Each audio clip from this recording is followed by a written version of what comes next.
here with Rickdogg, Big Dream Productions. How you doing? Bro, I'm cool, man. Appreciate you, man, helping me do this, man. It's a blessing, man. Oh man, it's a pleasure being here. Pleasure having you here today. With further ado, let's go on and kick this off. So, Rickdogg, what influenced you to start rapping? Well, I'm gonna take you back a little bit. It was like 87, 88.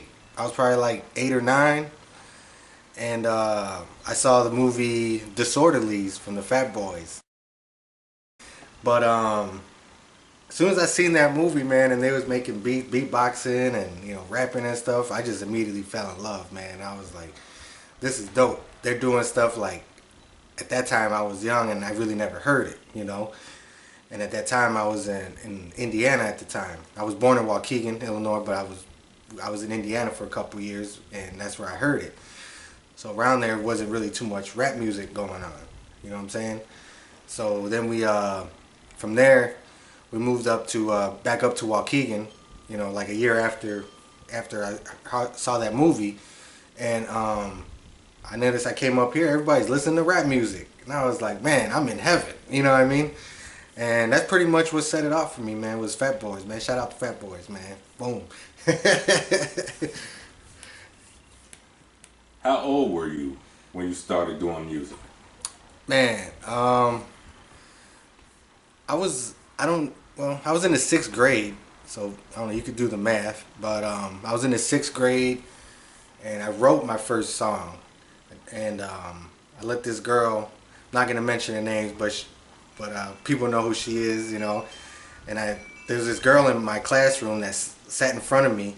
Now, I never remember, now I'm in 6th grade, bro. You know what I mean? Like, so I wrote this rap, and it was corny as fuck, but gave it to her. I tapped her on the shoulder. I was like, I want just somebody to react off it, And so I gave it to her, and I was like, read this, So she read it, and she came back, turned back around, and she started laughing at me. Like, it was whack, basically, you know what I mean? And what it was about, the song was called It's a Party. And I basically talked about having a party in the song, but at a 6th grade level.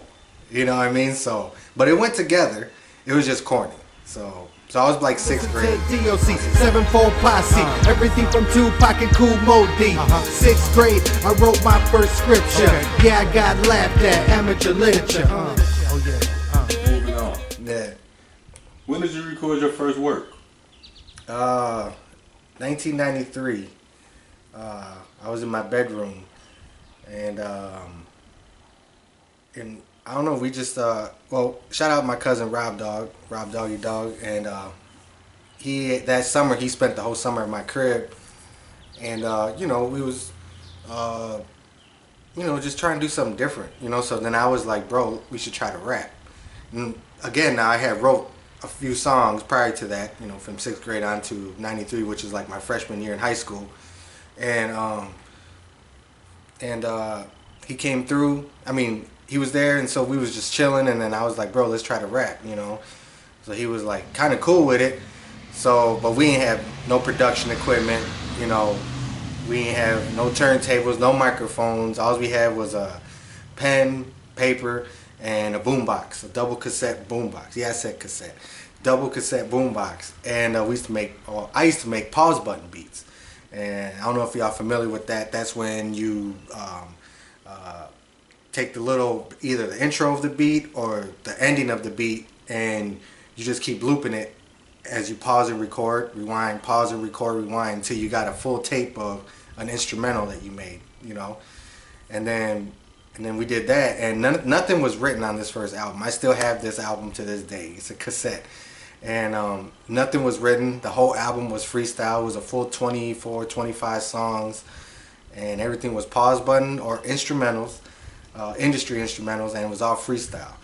And I sold them $5 a pop out of my backpack at my school. Blue Cadillac, 212s in the backpack. 1993, I recorded my first rap. Sold it out my backpack. No books, just tape and an unloaded gap. Now haters fall back. How did you get your name, Rickdogg? Well, like I said, '93 I started rapping, and like I said, I was with my cousin Rob, and we was trying to figure out names. The group name was called Latin Funk. We needed individual names like everybody does. So at that time, Snoop Dogg just dropped, and I was like in love with Snoop Dogg's style because like he at that time he was like nobody else. You know what he was talking about, how he was sounding, his style. You know he was totally different. So I was like I was digging it the whole time. So I figured I'll be Rickdogg because I want to be the top dog.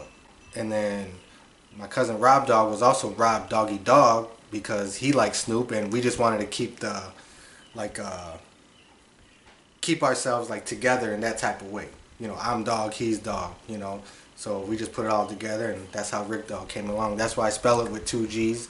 Shout out to Snoop. You know, I could have been Rick D-A-W-G or D-O-G or, you know, whatever, but I chose D-O-G-G. How many albums have you made? Well, man, let's see. In a total of 4 years in high school, I did, let's see, I had the album Latin Funk, and I had Follow the Funk. Had This Is How We Do It Part 1, Part 2. Mad Rhymes for Mad Times. Hip Hop Brainiac. And some other album, I can't remember. I did like 8 albums, and these are albums, not mixtapes. 8 albums in 4 years in high school. So that's like two albums a year. And then so that's 8. And then I did Prosody in 2000. That's 9. Then I did Commercial Break, Soup and Cigarettes, that's 10. 30's the New 20, that's 11. And then I did Grand Finale. So I did 12 albums. And then if you want to talk mixtapes, I did Bottles and Blunt series up to volume 9. I did Bong Hit series up to volume 3. I did Blunt Thoughts up to volume 3. And then so man, I got a lot, man, you know, but albums about 12, you know.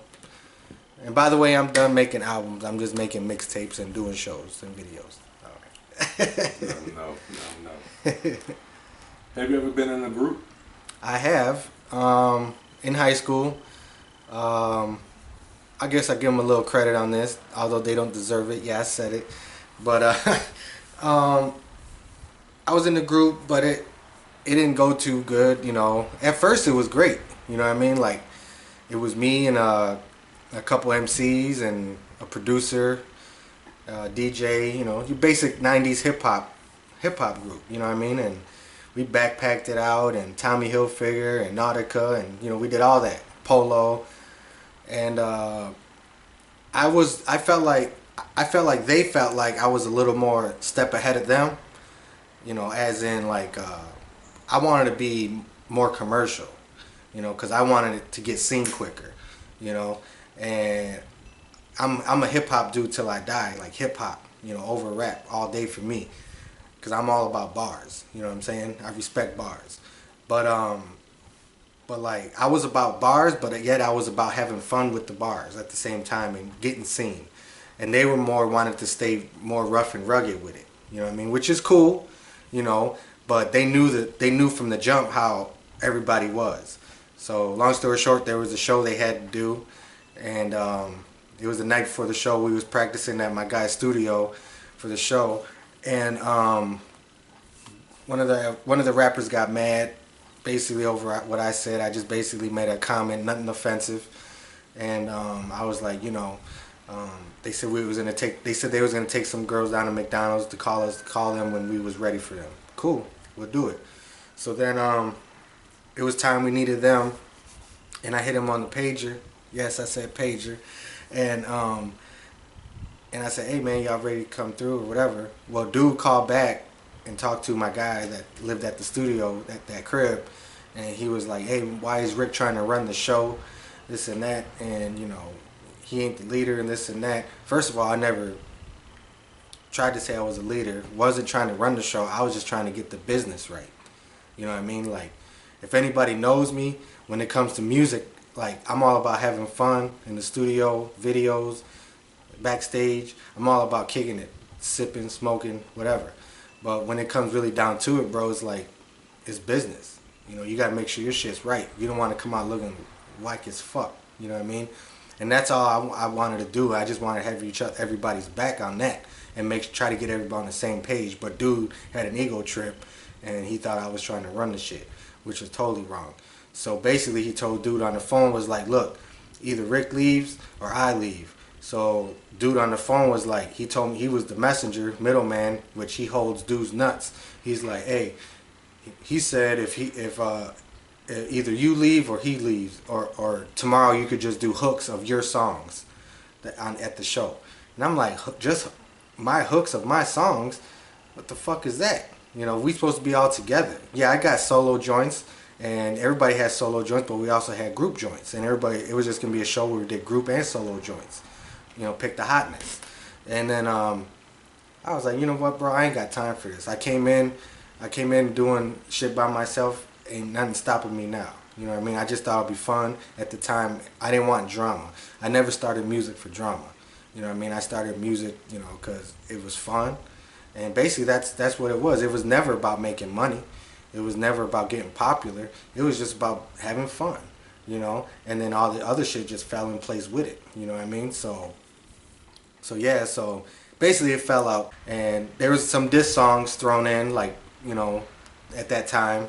And I ain't even gonna front, and you know, I say this on camera, I'm on camera right now. They made, when I left the crew, they made half their album about me. Like, to me, that's a salute to me, because y'all ain't got nothing to talk about but talk about me. Hey, that's cool. I'm cool with that. You've given me publicity, bro. You know? So I had an album dropping, and I needed like 2 more tracks for the album. So I figured, you know what, I'm gonna drop a diss track.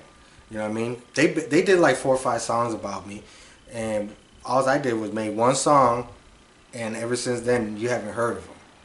You know what I mean? Like, they don't, you know, and everybody can check it out right now. It's on YouTube. It's on an album called Hip Hop Brainiac. The song's called Why You Staring, and that's, you know, every lyric you hear, if you knew them dudes, you knew what I was speaking was some real.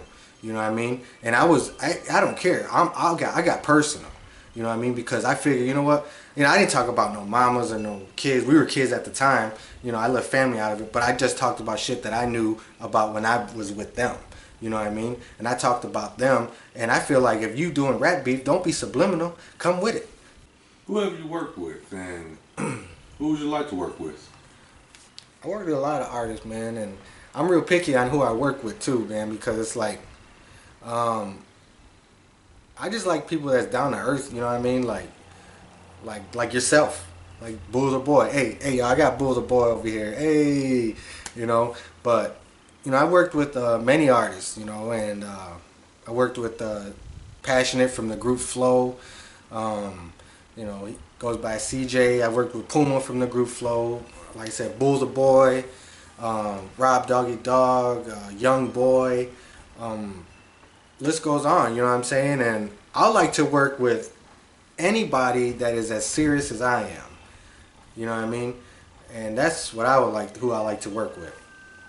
I don't want to mention no names because I don't want to get people mad, you know what I mean? But I got a list in my head, you know, and that's just, and I'm not talking about industry people. I'm talking about people that are on my underground level with me. You know, I got a good handful of artists that I would love to work with, you know what I mean? But yeah, man, hopefully, you know, if y'all see this video, man, get at me. Whoever's serious, you know what I'm saying? Whoever's serious, get at me. You know, let's do it. Who is your top 5? My top 5. Top 5 rap artists or just Any genre. any genre? Well, I'm gonna go with rap. I'm gonna say, does it have to be industry or? No. Anybody. It's yours. Anybody. Well, no. I'll go from 5 to 1. I say number 5 will be. I'm gonna go with I'm gonna go with Jay-Z, and the reason why I say that, everybody's like, man, that's typical, but no, it's not, because to me, Jay-Z is the epitome of what a rapper wants to be. You know what I mean? Like, um, of course, when you start rapping, you start thinking money, and when you start thinking money, you start thinking bigger things. You know, those are what you dream of. That's what you want. You know, at the end of the day, you want to set everybody straight in your family. You know, you want to make sure you straight. So this man, from being a drug dealer, came up to being one of the most multi-million-dollar rappers in the world. You know what I mean? And everybody's seen his evolvement. You know, he went from drug dealer to rapper to you know, doing you know, clothing lines, you know, champagne. You know what I'm saying? You know, all kinds of stuff. You know what I mean? He was the president of Def Jam for a while. Like, come on, man. Like, if you don't like Jay-Z, and you don't gotta like Jay-Z for his music, but respect his hustle. You know what I mean? Because everybody gotta understand, it's a hustler right there. You know what I mean? And he's still relevant. You know what I mean? He's older than me. You know what I'm saying? And that dude's still relevant. Got mad people all over the world loving him. So salute to Jay at number 5. But then I got number 4. I say Eminem. You know, and you gotta respect Eminem for his bars. You know, and his creativity, and the way he makes stuff go together. You know. Like he puts the words, like the syllables and all that. Like it's crazy, you know. And I have to put him there because I don't want him killing me. I know songs, so M. And then number 3, I'll go with Twista, because, well, shout out Twista, man. And because to me, he has a unique style that nobody can. There's a lot of people that are close, but to me, nobody can hold him down. You know what I mean? And salute, you know, Chi-Town. You know, I'm from a little up north from Chi-Town, like an hour away. But I've been in Chi-Town plenty of times. I've rocked the stage a couple of times with Twist. You know what I mean? And, you know, me and Twist are not close like that. But, you know, salute to Twist, man. And he's doing his thing. He's been doing this thing. And keep it up, you know what I'm saying? And can't nobody fuck with Twista and his style. And number 2, I'll go with Biggie. Because when Biggie dropped, to me, he was kind of like in that Snoop Dogg category to me, where he was different. You know what I mean? Like, and like the way he sounded was like, I could really like vision, like it was crazy. I could really vision his rhymes like I was standing next to him. Like if he's talking about standing on the corner selling rocks, in that rhyme, I felt like I was standing right next to him, watching him do that shit. You know what I mean? That shit felt real. And you know, I respect him for showing the rap world a rapper from the streets. You know what I mean? Like straight from the street. You know what I'm saying? And number 1, I say myself. You know what I'm saying? I say myself, man, because hey, a little bit about myself. Like I said, man, I've been doing this for a minute, and I just don't do music. I mean, I do hats. I got hats. I got shirts. You know, I do my own videos. I do my own production sometimes. You know, I do my own recordings. I'm a one-stop shop. You know, I do my own album art. You know what I mean? And I feel like that's and I ain't even gonna lie, it all started from being broke. You know, not having enough money to pay somebody to do something. But then I figured, you know what? If I can do the stuff, why can't I just do it? You know, I don't need to pay nobody. You know, so I figured, why not? So I just kept going on different things and just getting different ideas. By the way, you get these for $20. You know what I'm saying? Holler at me for a shirt. You know what I'm saying? Rickdogg 45. Boom. What do you like better? Writing, recording, or performing? I like performing the best, because to me it's like you get to actually see what the artist, you know, his I guess his determination, I guess you want to say, if that's the right word to use. When you see a rapper on stage, like everybody could watch somebody record the song or listen to their song, but when you see him perform, you look at him a whole different way. You know what I mean? You're like, man, dude's pretty dope. You know, he's hype. You know, he's not as laid back as I thought. You know, he's dope. You know, and I study a lot of artists. You know, like watch a lot of YouTube videos on just artists performing. You know, I love watching that. Like, I'll even go back and watch older artists that I wish I could have seen perform. You know, like, you know, I like watching that shit, and I kind of learn shit from that. Like, I take their stage presence and I kind of learn from it. Like, they the Godfather. Though I think performing is fun, is the best. Do you write first or pick a beat? I like to pick the beat first because picking the beat makes me think of what I want to write. You know what I mean? Sometimes I've done it before. I've written a song before and needed a beat, but I feel like it's a lot harder to match it up. So I feel like picking the beat is the way to go. What is Big Dreams Productions? Big Dreams Productions started in 2000, and basically it's a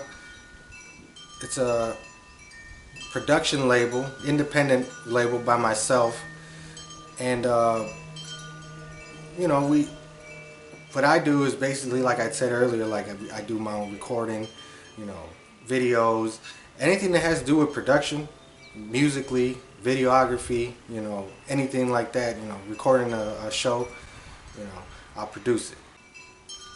I said that we've went over a few things that you like. Let's get a little more specific. What does the CEO of Big Dreams do?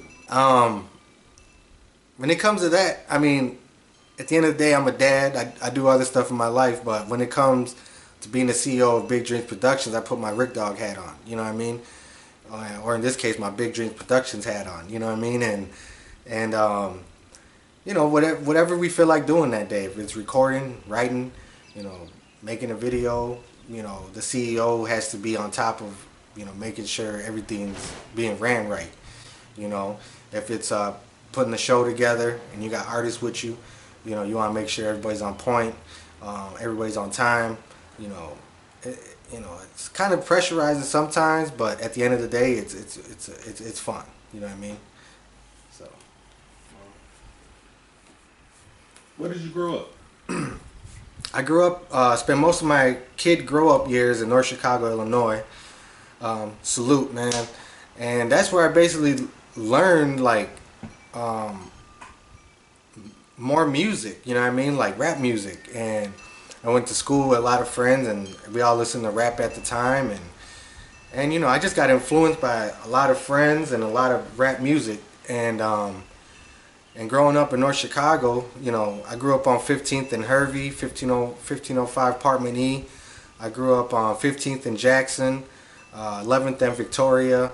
You know, I spent a lot of time on 17th and Victoria, you know what I'm saying, with Rickdogg, Salute Block Life. And yeah, man, so salute North Chicago, man. Well, I got a couple more here left for you. All right. All right. Here's a question. Here's a question for you. Do you remember Magic City? Yeah, I remember Magic City, man. That was the old skate rink up in Gurnee.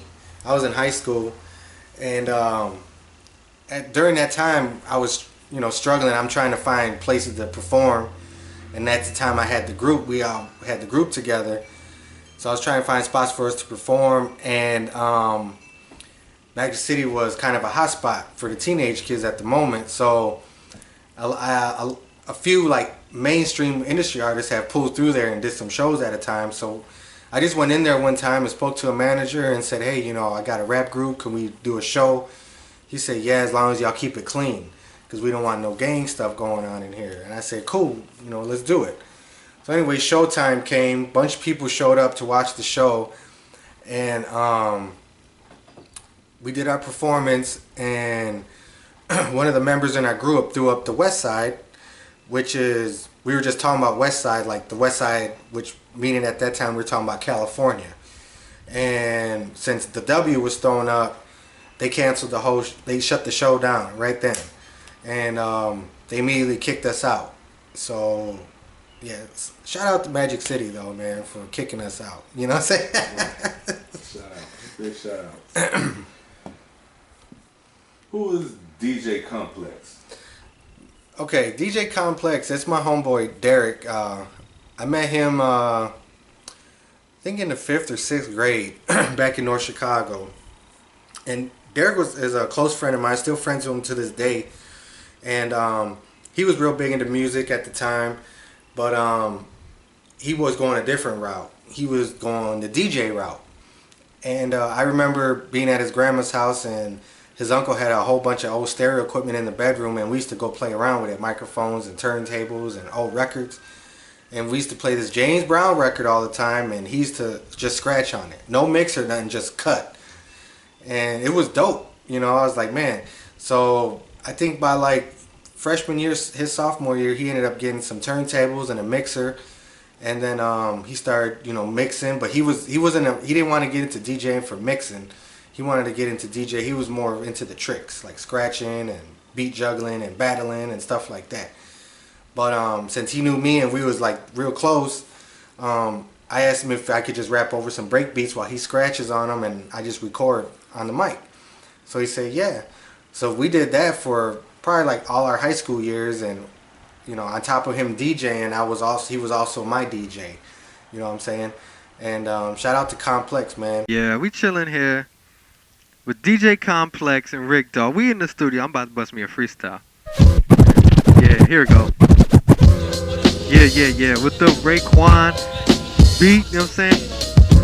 Yeah, well, let me see. Bring in another one. Let's see. Here we go. DOS effects, get wrecks, break your neck. Don't give a fuck with DJ Complex on the 12 check. I do. It's in the works. Mixtape. It's called. I've been doing this volume 4. I don't have a release date yet, but material is getting worked on, and it's gonna be dope. I'm gonna do something different on this one. If y'all been paying attention to the catalog, I've been doing this catalog. It's pretty much been all me on it, and with some features. But this time, I'm actually gonna put a lot of my homies that I'm cool with. I'm gonna put their solo joints on the mixtape. I mean, it's a mixtape, right? So I'm gonna, you'll hear me on there with some features, but you're also gonna hear, some surprise songs by some surprise artists on there. So it's gonna be dope. Mm-hmm. Can't wait to hear it. It's gonna be fire, man. Well, let's wrap this up. One final question. Yeah. Would you like to give any shout outs? No, I'm just y'all want to shout out of course Bull the Boy right here, man. Salute my man right here. You know what I'm saying? The whole hip hop rap world, of course, my fans, Young Boy, my homie Paul, the X, you know what I'm saying, Quarter Key, you know what I'm saying, just people I look up to, you know what I'm saying, Rob Dog, and people that, helped me and paved a lot of the way for me, you know what I'm saying. Shout out to my hometown. Check me out on YouTube, Facebook, Instagram at rickdogg.com, Twitter at rickdogg, at rickdogg45, my bad. And you can check me out, DatPiv, mymixtapes.com. Man, and I just want to thank you, Bull. Salute, man, and yeah, I appreciate you, fam. All right, appreciate you. Boom. Thank you for dropping by. Process, science, a study of poetic meaning in verse form. Process, science, a study of poetic meaning in verse form. Process, science, a study of poetic meaning in verse form. My hip-hop lyrical status for the UTG's phenomenal. Stumble on MCs down like it was a fucking game of domino. I deliver Midwest photo to the chest with this Smith and West shit, but you can handle it, the shit that I was blessed with. Like a lord, beat your West out with a stench of core, but you can handle it because it's coming out so hard. Like an erection, you've been affected by the body for killer niggas. Don't pull your trigger, my gun is bigger. I take no shorts, I take no losses from piece of bosses. Don't go that shit you be flossing, you better toss it in the clap bag, cause those like me can have that. Process, science, a study of poetic meaning in verse form. Process, science, a study of poetic meaning in verse form. I feel hypertension from MCs, I be depressing. My whole life motherfuckers distressing, yet you be left hooked back to the next dimension.